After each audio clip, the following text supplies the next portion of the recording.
Hello, আসসালামু আলাইকুম। আমি অ্যাডভোকেট মুক্তা চৌধুরী বলছিলাম। কেমন আছেন সবাই?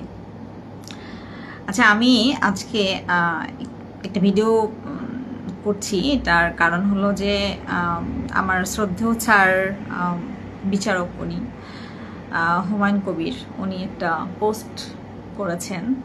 তো এটার ভিত্তিতে আমি কিছু কথা বলবো, যেটা আমার কাছে খুব মনে হচ্ছে যে না বললে মনে হয় মিস হয়ে যাবে।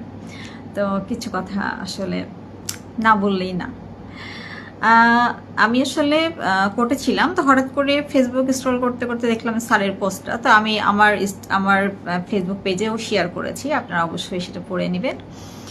আর হচ্ছে স্যার হচ্ছে কিন্তু বরাবরই খুবই সাহসী এবং ভীষণ অনেস্ট। আমি এটা বাড়িয়ে বলছি না, এটা আসলে আমরা যারা স্টুডেন্ট আমরা সবাই জানি।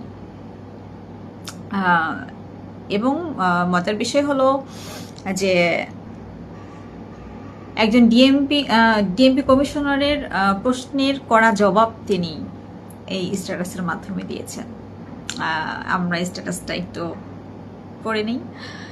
উনি পুলিশ কমিশনার বলেছেন যে ৪৫টা মামলার একজন আসামি, ৪৫ বার অ্যারেস্ট, ৪৫ বার জামিন, কতটাকে সাজা হলো, মানে কতটা সাজা হলো, সাজা হয় না কেন?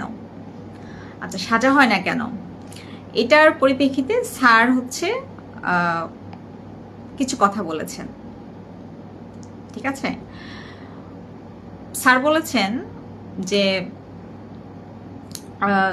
এখানে হচ্ছে ৪৫ বার একটা লোক অ্যারেস্ট হলো, ৩ মাস ৪ মাস ৫ মাস জেল খেটে সে ৪৫ বার জামিনও পেল। এভাবে ৪৫ বার জামিন পেতে মোট কত মাস সময় লাগে চলুন দেখুন।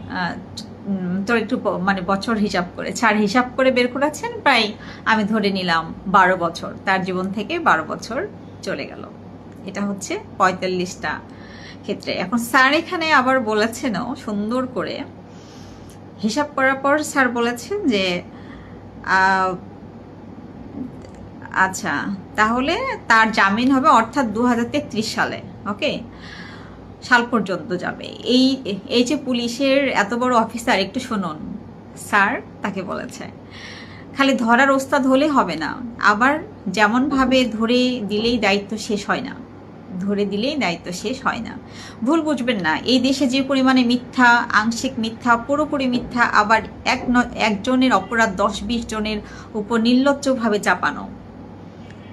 আবারও বলছি, অপরাধের ১০-২০ জনের উপর নির্লজ্জভাবে চাপানো। হ্যাঁ,